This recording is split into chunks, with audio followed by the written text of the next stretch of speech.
राम राम मंडळी, काय म्हणते मार्केट? मार्केट तर आज पण पॉझिटिव्ह असण्याची शक्यता आहे. एसजीएक्स निफ्टी तर तेच आपल्याला सजेस्ट करताय. साधारणतः 50 ते 100 पॉइंट्स निफ्टी वर ओपन होऊ शकतो. पण ते नंतर बोलूयात. पण नेमकं युक्रेन आणि रशियाचं वॉर जिंकतंय तरी कोण? तुम्हाला काय वाटतंय? काय वाटतंय ते कमेंट सेक्शन मध्ये लिहा. मला तर असं वाटतंय की युक्रेन आणि रशियाचा जो वॉर आहे तो युएस जिंकतंय. आता तुम्ही म्हणता युएस कुठून आलं? युएस कसं जिंकणार हा वॉर? अरे 24 फेब्रुवारी 2022 ला हे वॉर सुरू झालं होतं. रशियाने युक्रेनचं इन्व्हेजन करायला सुरू केलं. आणि त्याच्या आधी जो हंगामा केला होता तो युएसनीच हंगामा केला होता की होणार होणार होणार होणार होणार. आणि त्याच्यामुळे मार्केट सुद्धा पडले होते.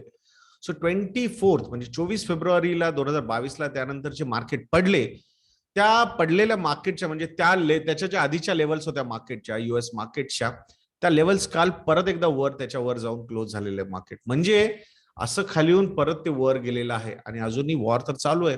सो मग विनर कोण निघाला ह्याच्यामध्ये? आता विनर कसा निघाला ह्याच्याबद्दल आपण बोलूया. मार्केट पडायच्या आधी म्हणजे किंवा वॉर सुरू व्हायच्या आधी सगळ्यात मोठा कन्सर्न काय होता? सगळ्यांना एकच कन्सर्न होता आणि तो कन्सर्न होता की बाबा हे जे इंटरेस्ट रेट्स आहेत ते हाईक्स व्हायला सुरू होतील. फेडरल रिझर्व्ह हे इंटरेस्ट रेट्स वाढवायला सुरू करेल आणि ते मार्केटसाठी फार निगेटिव्ह असू शकेल. सो आता ती जी गोष्ट आहे म्हणजे त्यानंतर वॉर सुरू झालं. मग सगळ्यांचं लक्ष कशावर गेलं? सगळ्यांचं लक्ष वॉरवर गेलं. आणि वॉरवर लक्ष असताना त्यांनी इंटरेस्ट रेट्स पण वाढवायला आता सुरुवात केलेली आहे. आणि आता असं झालं मार्केटची सिच्युएशन की अरे वा वा वा, चला चांगलंय चांगलंय. युएसचे फेडरल रिझर्व्ह जे आहे त्यांनी इंटरेस्ट रेट्स वाढवायला सुरुवात केलेली आहे की ती चांगली गोष्ट आहे असं मार्केटला आता वाटायला लागलेलं आहे. आणि 10 इयर गव्हर्नमेंट सिक्युरिटीज यील्ड युएसची जी आहे ती 2.41% वर सध्या ट्रेड करत आहे. किती? 2.41%. By end of December 2022 federal रिझर्व्हचं असं म्हणणं आहे की आम्ही जे इंटरेस्ट रेट्स आहेत ते जवळपास 1.9% पर्यंत वर नेऊ. म्हणजे 0.25 टू 0.5 ची जी रेंज आहे सध्याची त्यांची ती 1.9% पर्यंत वर नेली जाईल. म्हणजे एव्हरी ऑल्टरनेट मंथ किंवा जेव्हा केव्हा एफओएमसी ची मीट होणार म्हणजे फेडरल रिझर्व्हची मीटिंग होणार त्यावेळेस ते इंटरेस्ट रेट्स वाढवणार. 0.25% मे बी 0.5%. आज तर मी एक न्यूज वाचत होतो की त्याच्यामध्ये असं म्हणत आहे ते लोक की हे जे इन्फ्लेशन वाढलेलं आहे युएस मध्ये त्याच्यामुळे त्यांना इंटरेस्ट रेट 2.5% पर्यंत पण वर न्यावे लागतील एखाद्या वेळेस. आणि तेच आपल्याला युएसची 10 इयर गव्हर्नमेंट सिक्युरिटीज यील्ड सध्या सजेस्ट करत आहे 2.41%. म्हणजे जिथे ज्या न्यूजला क्रायसिस म्हणून बघितलं जात होतं त्या न्यूजला एक ऑपॉर्च्युनिटी म्हणून मार्केट बघत आहे आणि पॉझिटिव्हली रिॲक्ट करत आहे. इंटरेस्टिंग गोष्टी आहेत मित्रांनो. जर तुम्ही मार्केटचे ऑब्झर्व्हर असाल तर या गोष्टी तुम्हाला खूप काही शिकवून जाऊ शकतात. सो या सगळ्या गोष्टींमध्ये एकच गोष्ट लक्षात ठेवा की इक्विटीमध्ये ज्यावेळेस तुम्ही इन्व्हेस्ट करत असाल तर एक लॉंग टर्म इन्व्हेस्टमेंट, एक शेअर होल्डर असण्याचा आत्मविश्वास घेऊन तुम्ही इन्व्हेस्टमेंट्स करायला पाहिजेत. खूप सारे न्यूज येतील, खूप सारे इव्हेंट्स होतील जे तुम्हाला कन्फ्यूज करू शकतील. तुम्हाला असं वाटेल अरे जग संपतं का काय, सगळंच बुडून जातं का काय? असं काहीही होत नाही. सो आपला जो फोकस असला पाहिजे तो इन्व्हेस्टमेंटवर, लॉंग टर्म इन्व्हेस्टमेंटवर असायला पाहिजे, ऍसेट अलोकेशनवर असायला पाहिजे, फायनान्शियल प्लॅनिंगवर असायला पाहिजे. आपल्या फायनान्शियल गोल्स प्रमाणे, आपल्या रिस्क प्रोफाईल प्रमाणे आपण इन्व्हेस्टमेंट्स करत राहायला पाहिजे. हे नेहमी लक्षात ठेवा मित्रांनो. सो काल युएस मार्केट्स 0.74% टू 2.2% पर्यंत वर होते. ब्रेंट क्रूड जवळपास $115-116 वर सध्या ट्रेड करत आहे. सो इंडियासाठी हे निगेटिव्ह आहे आणि तेच आपण second day in a row petrol आणि डिझेलचे प्राइसेस वाढताना बघितलेले आहेत. काल त्या 80-85 पॉइंट्स पैशांनी वाढल्या. आज सुद्धा 80 पैशांनी वाढलेल्या आहेत. आज जर तुम्ही पेट्रोल भरायला गेला तर तुम्हाला अजून 80 पैशांनी पेट्रोल महाग दिसेल. So second day in a row सलग दुसऱ्या दिवशी इथे प्राइसेस पेट्रोल आणि डिझेलच्या वाढलेल्या आहेत. गव्हर्नमेंट ऑफ इंडियाला $100 पर बॅरल पर्यंत ऑइल प्राइसेस असण्यामध्ये प्रॉब्लेम नाही असं गव्हर्नमेंट ऑफ इंडियाचं म्हणणं आहे. पण $115-116 पर बॅरल ह्या प्राइसेस हे यांना पास ऑन करण्याशिवाय दुसरा पर्याय नसणार आहे. दुसरा पर्याय एकच आहे की एक्साइज ड्युटी तुम्ही कमी करू शकाल. सो आता ते करतील नाही करतील हे तर येणारा काळ आपल्याला सांगेल. लॉजिकली बघायला गेलं तर त्यांचे जे टॅक्स रेव्हेन्यूज आहेत ते चांगले आहेत. डायरेक्ट टॅक्स असो, इनडायरेक्ट टॅक्स असो. सो स्कोप आहे त्यांच्याकडे एक्साइज ड्युटी कमी करण्याचा. आता करणार का नाही करणार हे आपल्याला बघावं लागेल. कारण जे पेट्रोलचे प्राइसेस वाढतील, ज्या डिझेलच्या प्राइसेस वाढतील त्याच्यामुळे इन्फ्लेशन वाढणार.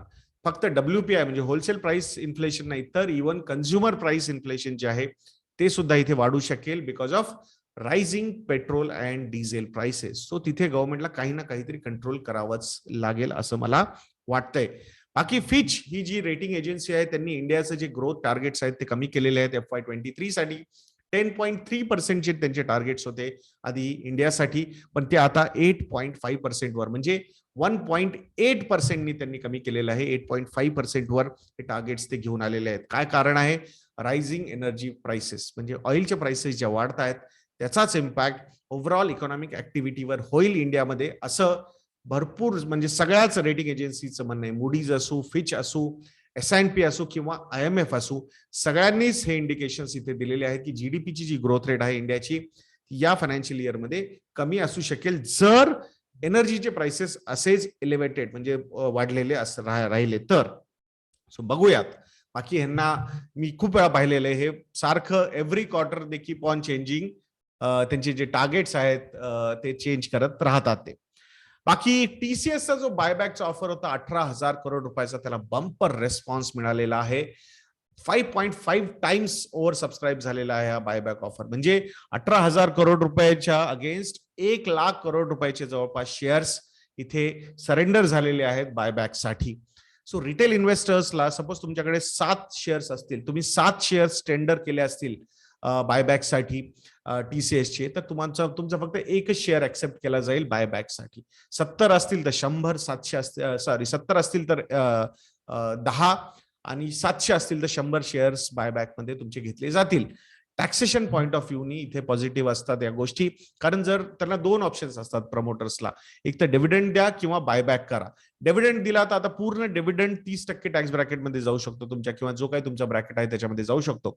पण जर बायबॅक असेल तर मार्केट प्राइस आणि ऑफर प्राइस ह्याच्यातला जो डिफरन्स असतो त्याचा 20% TDS कापून कंपनी इथे भरून टाकते. पण इन्व्हेस्टर जो असतो त्याच्या अकाउंटमध्ये, शेअर होल्डर जो असतो त्याच्या अकाउंटमध्ये जे पैसे येतात ते कम्प्लिटली टॅक्स फ्री असतात. In a way tax deducted at source आपल्याला असं म्हणता येईल, आणि मग तो पैसा वापस केला जातो.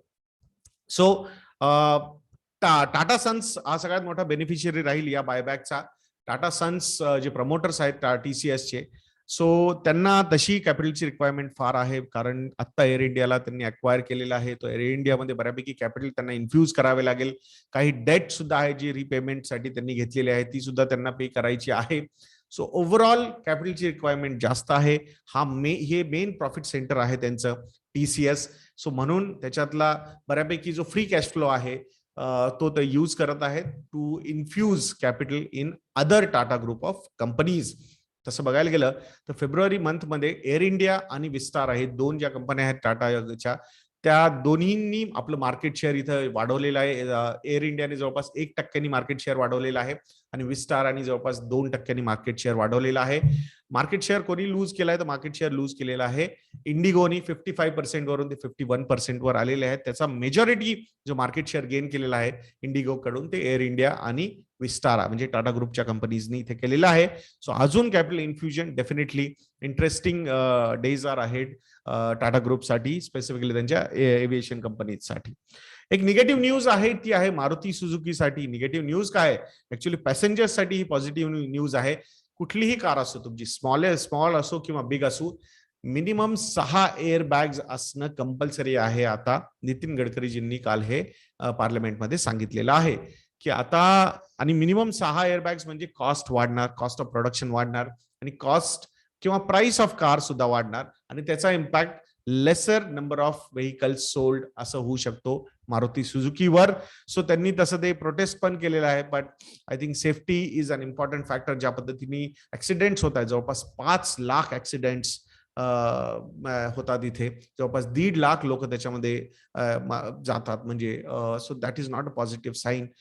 सो म्हणून इथे सेफ्टी असणं फार गरजेचं आहे. तेच इथे नितीन गडकरीजींनी सांगितलेलं आहे. त्यांनी अजून एक अनाउन्समेंट केलेली आहे की 60 किलोमीटरच्या आत 2 टोल नसणार आहेत नॅशनल हायवेजवर.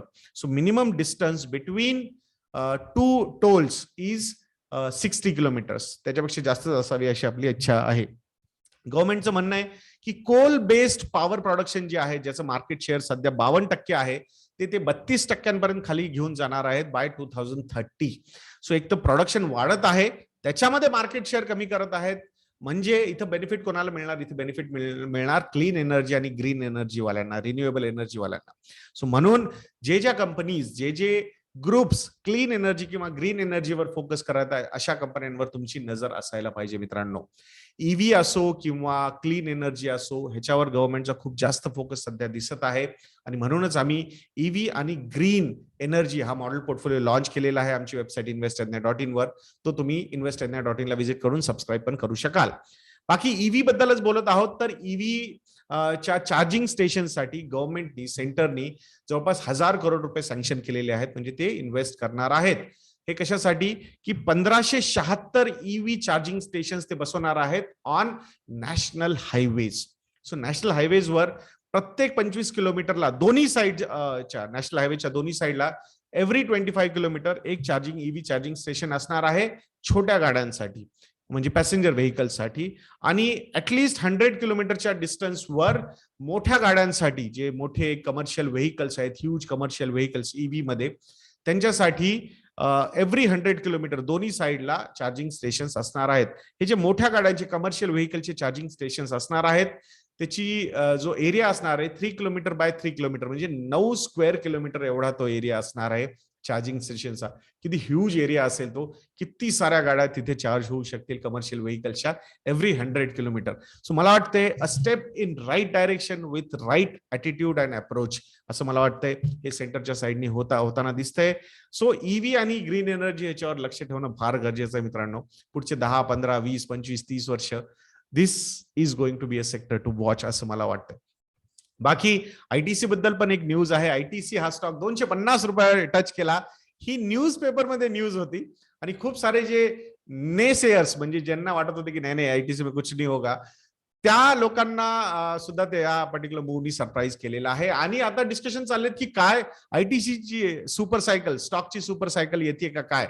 मला असं वाटतंय आयटीसी या स्टॉक कडे जर तुम्ही बघत असाल तर दोन त्यांचे सेगमेंट्स आहेत. एक आहे एफएमसीजी अँड दुसरा आहे ऍग्री बिझनेस. जोपर्यंत या बिझनेसेसचे मार्जिन्स जे ते डबल डिजिट होत नाहीत, दुसऱ्या एफएमसीजी कंपनीज बरोबर ते कम्पीट किंवा मार्जिन्स मध्ये कम्पीट करत नाहीत, तोपर्यंत मला वाटतं री रेटिंग होणं थोडंसं अवघड आहे.